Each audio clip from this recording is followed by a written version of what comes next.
Israel যুক্তরাষ্ট্র। আমেরিকার নামকরা B-2 বোমারু যুদ্ধবিমান এটা দিয়ে হামলা চালিয়েও কোনো সুবিধা করতে পারেননি দেশটি।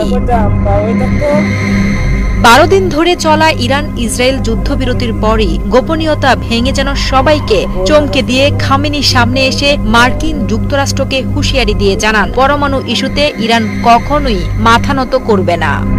গত 26 জুন আল জাজিরায় প্রকাশিত এক প্রতিবেদন থেকে জানা যায়, যুক্তরাষ্ট্রের ডিফেন্স ইন্টেলিজেন্স এজেন্সি DIA এর ফাঁস হওয়া প্রাথমিক প্রতিবেদনে বলা হয় ক্ষতি মাঝারি থেকে গুরুতর। তবে আরও জানানো হয় তাদের আস্থায় ঘাটতি আছে। অথচ ট্রাম্পের দাবি ইরানের পারমাণবিক স্থাপনাগুলোর সবকিছু নিশ্চিহ্ন হয়ে গেছে।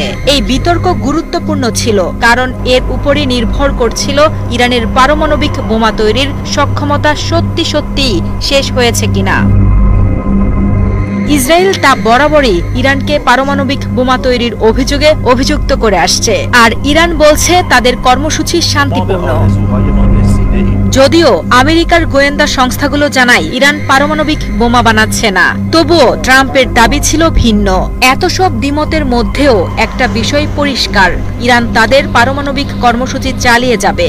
ইরানের সর্বোচ্চ নেতা আয়াতুল্লাহ আলী খামেনি বলেন, এই হামলা তেমন কোনো ক্ষতি করতে পারেনি, পারমাণবিক কর্মসূচি চলবে। ইন্টারন্যাশনাল অ্যাটমিক এনার্জি এজেন্সি এর প্রতিবেদনের মতে ইরান 450 কেজি ইউরেনিয়াম 60% পর্যন্ত সমৃদ্ধি করেছে, যা অস্ত্র তৈরির কাছাকাছি। যুক্তরাষ্ট্রের সেন্ট্রাল ইন্টেলিজেন্স এজেন্সি CIA এর পরিচালক জন ব্ল্যাটকিফ বলেন, ইরানের কয়েকটি পারমাণবিক স্থাপনা ধ্বংস হয়ে গেছে এবং এগুলো তৈরি করতে কয়েক বছর লাগবে। কিন্তু DIA এবং CIA এর এই মতবিরোধ নতুন নয়।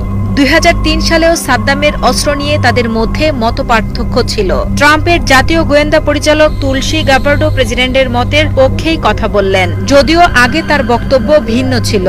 IAEA প্রধান রাফেল গ্রোসি বলেন, ধ্বংস শব্দটা বেশি, তবে ব্যাপক ক্ষতি হয়েছে। একই সুরে কথা বলেন ইসরায়েলের আণবিক শক্তি কমিশন এবং মার্কিন পররাষ্ট্রমন্ত্রী মার্কো রুবিও।